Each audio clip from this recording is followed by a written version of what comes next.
programme officiel du voyage du pape François en Terre Sainte a été présenté. Au centre de cette visite, la prière œcuménique et la rencontre avec les pauvres. Célébration à Nazareth de la solennité de l'Annonciation en mémoire du oui de Marie. À partir de 2015, le 25 mars sera jour férié pour la ville. Ainsi en a décidé le maire musulman de la ville.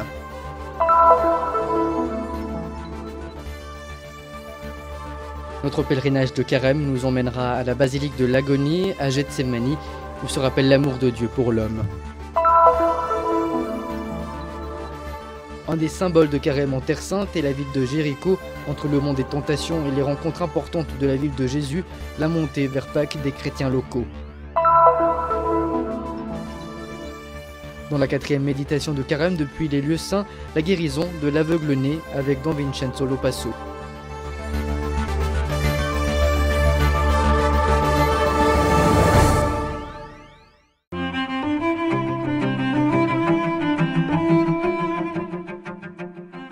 La prière œcuménique au Saint-Sépulcre dans la soirée du dimanche sera le point culminant de la visite du pape François en Terre Sainte, programmée du 24 au 26 mai prochain. Le programme officiel du voyage a été présenté le jeudi 27 mars, en même temps au Vatican et à Jérusalem, à moins de 2 mois de l'arrivée du pape. Dans la ville sainte, c'est le patriarche latin de Jérusalem qui a illustré les étapes principales de cette visite, annoncée par le pape François le 5 janvier dernier et dont les détails viennent d'être révélés. Un voyage pour faire mémoire du 50e anniversaire du pèlerinage de Paul VI à Jérusalem en janvier 1964, mais qui aura des implications pastorales pour la Terre Sainte et les chrétiens qui y vivent.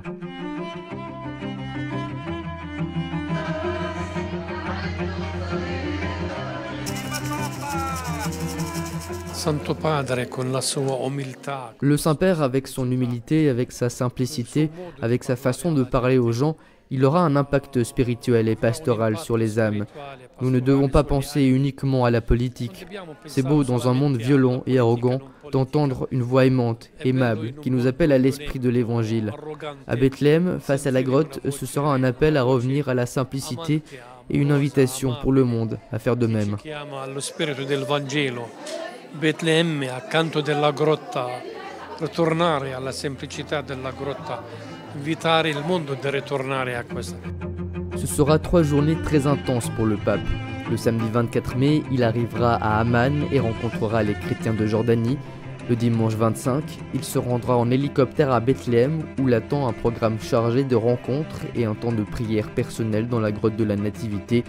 Puis, toujours en hélicoptère, le pape arrivera à l'aéroport de Tel Aviv pour effectuer officiellement son entrée en Israël.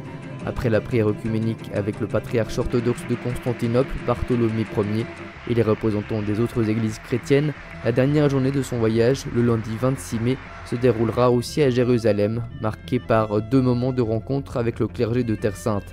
La rencontre à Gethsémani avec les prêtres religieux, religieuses et séminaristes, puis la messe que le pape célébrera avec les évêques de Terre Sainte au Cénacle.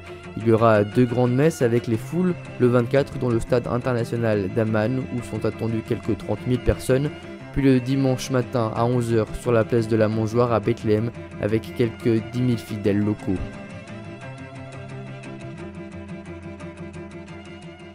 Il Papa viene confermare I suoi fratelli nella fede. Dunque quando incontrerà Le pape vient confirmer ses frères dans la foi, et donc, quand il rencontrera 30 000 personnes à Amman, 10 000 à Bethléem, puis ceux qui l'accueilleront sur les routes de Bethléem, il aura pour but premier celui d'encourager les chrétiens de Terre Sainte à être plus fermes dans leur foi.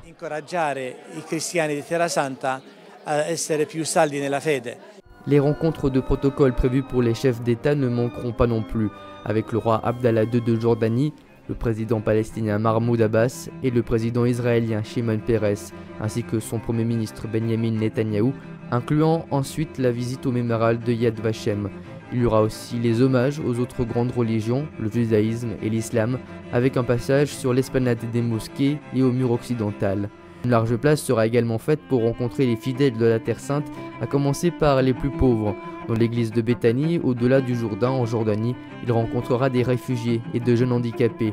À Bethléem, il saluera des enfants venus des différents camps de réfugiés de la ville et déjeunera au Casanova avec des familles palestiniennes. Il a demandé de déjeuner à Bethléem avec 4 ou 5 familles avec enfants. Il nous pose le problème de décider quelle famille choisir. Les gens voient le Saint-Père, écoutent le Saint-Père. Pour ceux qui pourront s'approcher de lui, ce sera une grâce. Un programme dense et une grande préparation confiée aux différentes commissions qui planchent sur cette visite en Terre Sainte, en espérant être prêts pour les improvisations typiques du pape François.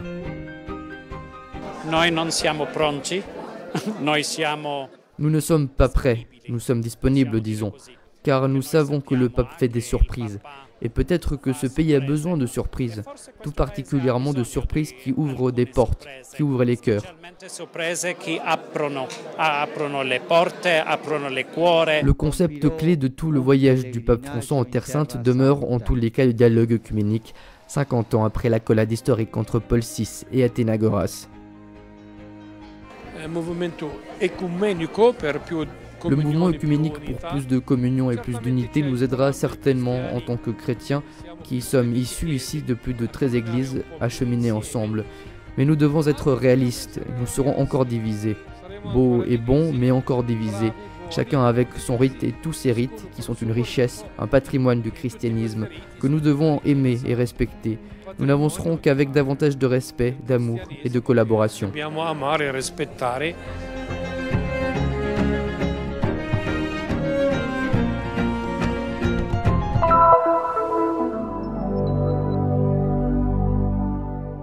Une petite ville, peu connue et jamais mentionnée dans l'Ancien Testament. Nazareth, le oui qui a changé l'histoire est né ici. Le fiat de Marie. À l'article 9, paragraphe 6 du catéchisme de l'Église catholique, il est dit que la Vierge Marie est reconnue et honorée comme la vraie mère de Dieu et du Rédempteur. Elle est aussi vraie mère des membres du Christ, car elle a coopéré par sa charité à la naissance des fidèles dans l'Église, dont Jésus est la tête et dont ils sont les membres. Marie, mère du Christ et mère de l'Église. Le 25 mars, on célèbre son oui, 9 mois avant que l'Église ne célèbre la naissance de Jésus. L'Église de Terre Sainte, où la foi est née, a célébré avec joie et enthousiasme cette journée.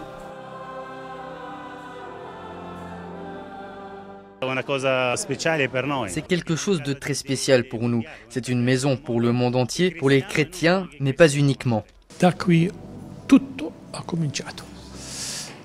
C'est ici que tout a commencé. Et nous, pour avancer dans la vie, dans la technologie, dans la paix, nous devons revenir ici. C'est ici que tout a commencé. Si nous voulons un monde moderne, très moderne, nous devons revenir 22 siècles auparavant, revenir aux racines.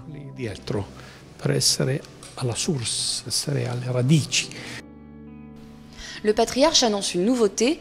En 2015, à Nazareth, la fête de l'Annonciation sera un jour férié pour toute la ville. Une initiative du nouveau maire qui vient d'être élu. C'est hier qu'a eu lieu la rencontre avec le nouveau maire musulman. Il a déclaré que la fête d'aujourd'hui sera une fête pour la ville tout entière, pour tous les musulmans, les chrétiens, les juifs. Voir les communautés de toute la Galilée venir ici, c'est une fête pour nous tous. Nous remercions le Seigneur. Mais dans notre joie, nous n'oublions pas ceux qui souffrent, les habitants de Syrie, de Jordanie, d'Égypte. Nous n'oublions pas les millions de réfugiés. Nous pensons à eux qui n'ont pas de droit, pas d'église, n'ont pas de famille, n'ont rien. C'est à nous d'avoir un grand cœur, comme le cœur de Marie, comme le cœur de Jésus, pour aimer chacun, penser à chacun, prier pour chacun.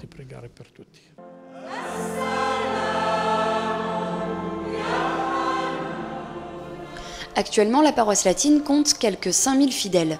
La communauté est considérée comme l'une des plus dynamiques de la Terre Sainte. De nombreux pèlerins passent par ce sanctuaire chaque année. Prier devant cette grotte est un privilège et une grâce.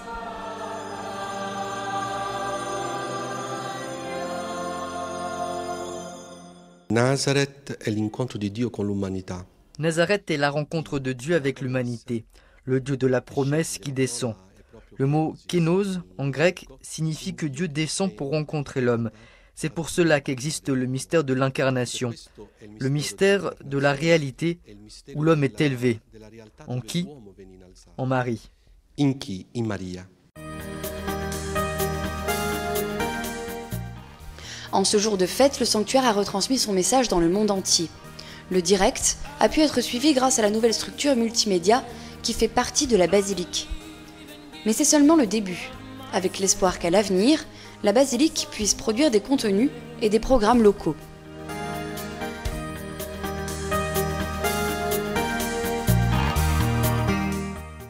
Quindi noi siamo veramente molto contenti. Perché? Perché in questo luogo sarà il luogo della misericordia e dell'amore. Nous sommes vraiment très contents, car ce lieu est le lieu de la miséricorde pour le monde entier. Nous avons préparé, nous avons suivi les travaux, nous autres les frères. Ici, Saint Joseph travaille en coulisses, il travaille derrière pour accomplir un projet, et le projet, c'est justement les coulisses de tout ce travail, ce mystère, cet amour d'un Dieu qui s'incarne, d'un Dieu qui est et verbum caroic factum est, un Dieu qui rencontre l'homme dans la maison des personnes que nous suivrons du monde entier. Oui, le monde attend l'événement de ce lieu saint. Marie offre son accord responsable pour le tournant décisif de l'histoire du salut, pour rendre possible le projet divin.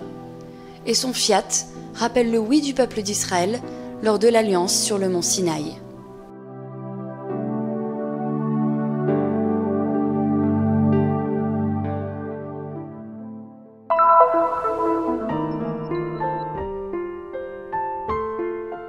La lumière tamisée renvoie à la puissance des ténèbres qui entourèrent Jésus de Nazareth en cette heure. Les fidèles sont portés dans le silence et la prière. Nous nous trouvons à Jérusalem, dans la basilique de l'Agonie à Gethsémani, sur les coteaux du mont des Oliviers à l'est de la vallée du Cédron. C'est ici que nous sommes invités à entrer dans la passion de Jésus.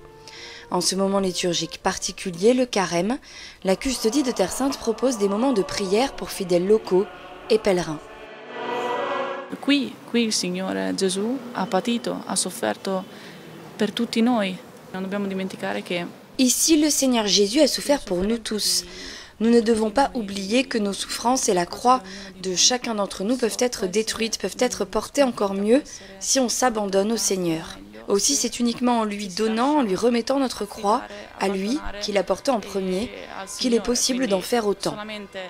Consegnando la croce a lui, che l'ha portata in primis, in prima persona, è possibile portarla ancora meglio. Et comme prologue à la Passion, l'évangéliste Saint Jean rapporte l'incomparable prière que Jésus adresse au Père. « Père, l'heure est venue, glorifie ton Fils, afin que le Fils te glorifie. » C'est dans ce jardin que Jésus a commencé à ressentir fortement la souffrance pour l'humanité. C'est ici que Jésus s'unit aux hommes souffrants et solitaires, a souligné le père Luca Grassi dans son homélie.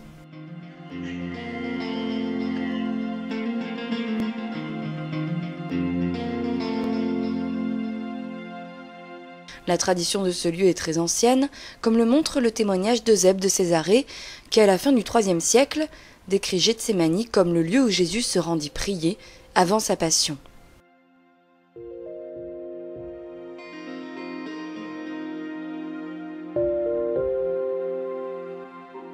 Tante volte mi ho domandato che senso ha questo. Anche quando Je me suis souvent interrogé sur le sens de ce lieu. Même quand les pèlerins restent à l'extérieur, ils regardent les arbres, les pierres, parlent de l'agonie du Seigneur. Pour nous, chrétiens de ce siècle, de ce millénaire, nous devons accompagner Jésus par notre prière. noi cristiani di questo secolo, di questo millennio, dobbiamo accompagnare Gesù con la nostra preghiera. La tradition associe le jardin des Oliviers à la prière de Jésus. Après la célébration de la Cène, l'annonce de la trahison d'un des 12 et du reniement de Pierre, une fois arrivé sur place, Jésus dit à ses disciples « Priez pour ne pas entrer en tentation ». Puis il s'éloignait d'eux à un jet de pierre environ, et s'étant mis à genoux, il priait « Père, si tu le veux, éloigne de moi cette coupe. Cependant, pas ma volonté, mais la tienne. » Vegliate e pregate per non cadere in tentazione. Lo spirito è pronto, ma la carne è debole. Veillez et priez pour ne pas rentrer en tentation. L'esprit est ardent, mais la chair est faible. Que cette célébration d'aujourd'hui et que toutes les fois où nous venons dans ce sanctuaire nous permettent de sentir dans notre cœur l'amour pour Jésus et que nous puissions le transmettre aux autres, comme nous l'a enseigné notre Père, Saint François. Trasmetterlo agli altri, come ci ha insegnato il serafico padre San Francesco d'Assisi. Ici, le Seigneur Jésus a souffert pour nous tous. Nous ne devons pas oublier que nos souffrances et la croix de chacun d'entre nous peuvent être détruites, peuvent être portées encore mieux si on s'abandonne au Seigneur. Aussi, c'est uniquement en lui donnant, en lui remettant notre croix, à lui, qui l'a portée en premier, qu'il est possible d'en faire autant. Se ho dei problemi, affidandoli. Si j'ai des problèmes à confier au Seigneur, à Jésus, je le peux. J'arrive à mieux vivre, je suis plus heureuse. Più felice, ecco.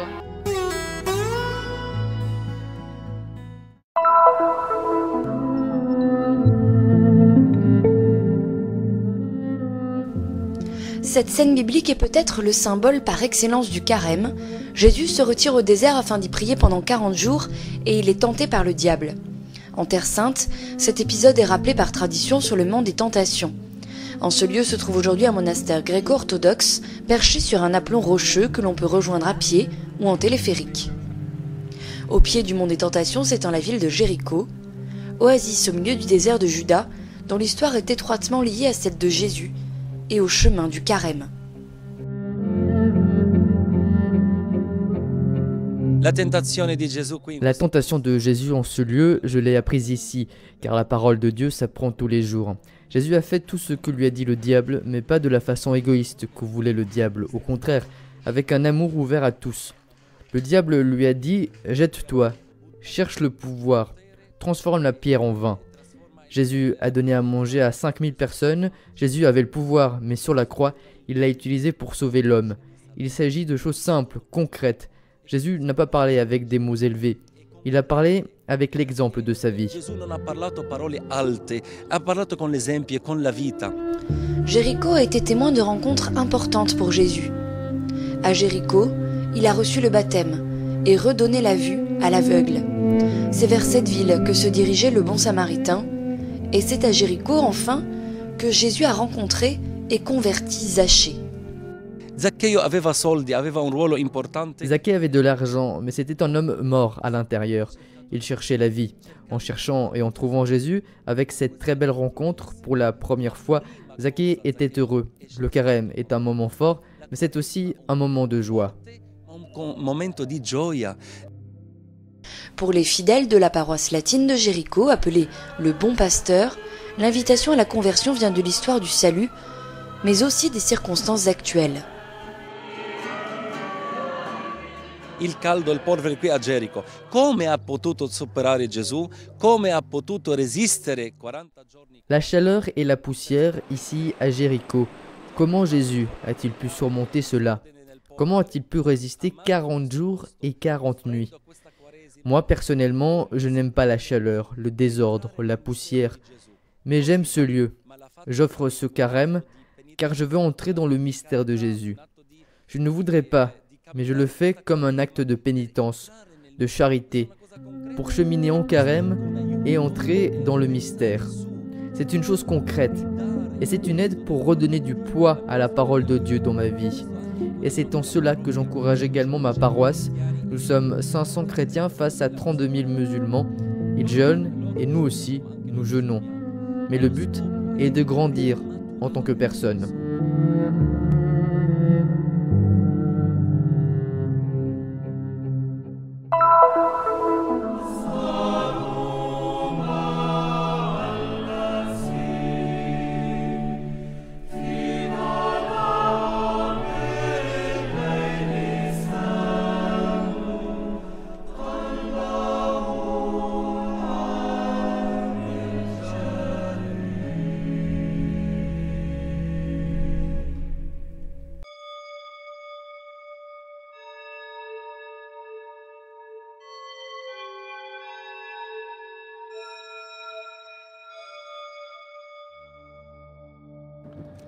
ci troviamo a Gerusalemme, la città della passione, della morte e della risurrezione di Gesù. Nous nous trouvons à Jérusalem, la ville de la passion, de la mort et de la résurrection de Jésus. Nous sommes arrivés au 4e dimanche de Carême et la liturgie nous offre la lecture de la guérison de l'aveugle-né. Si parla di persone guarite da Gesù. In questo caso però l'Evangelista Giovanni. Ce n'est pas la première fois que l'on parle dans les évangiles de personnes guéries par Jésus. Pourtant, dans ce cas, l'évangéliste Jean relie ce qui s'est passé comme si cela avait eu lieu à son époque. En outre, l'évangéliste nous fait comprendre dans ce passage comment arriver à Jésus. Sans avoir auparavant fait l'expérience en nous de sa grâce, il est difficile de le reconnaître comme le Seigneur. Le récit est constitué de 6 scènes. La rencontre avec l'aveugle-né, le constat de l'étonnement des gens, le procès induit par les autorités pour vérifier la position de la personne guérie, l'interrogatoire des parents, nouvel interrogatoire de la personne guérie, enfin, nouvelle rencontre de Jésus avec la personne guérie. Interrogatorio dei genitori, nuovo interrogatorio della persona guarita, infine nuovo incontro di Gesù con la persona guarita.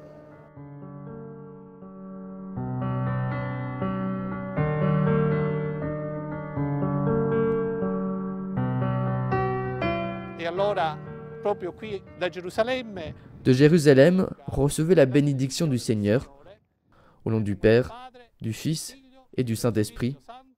Amen.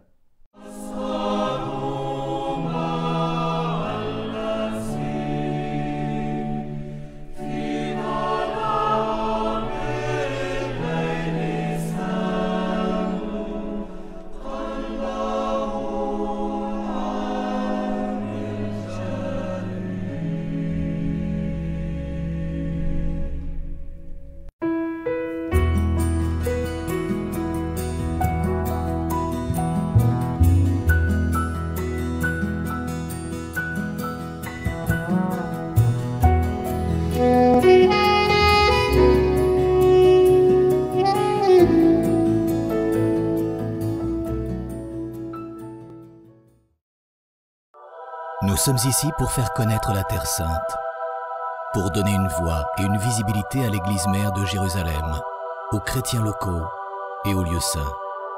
Nous sommes ici pour raconter les histoires nombreuses et souvent oubliées de ceux qui vivent au cœur des difficultés avec foi et courage. Nous sommes ici pour porter au monde entier l'espérance de la terre de Dieu. Soutiens ceux qui œuvrent au nom de la custodie de Terre Sainte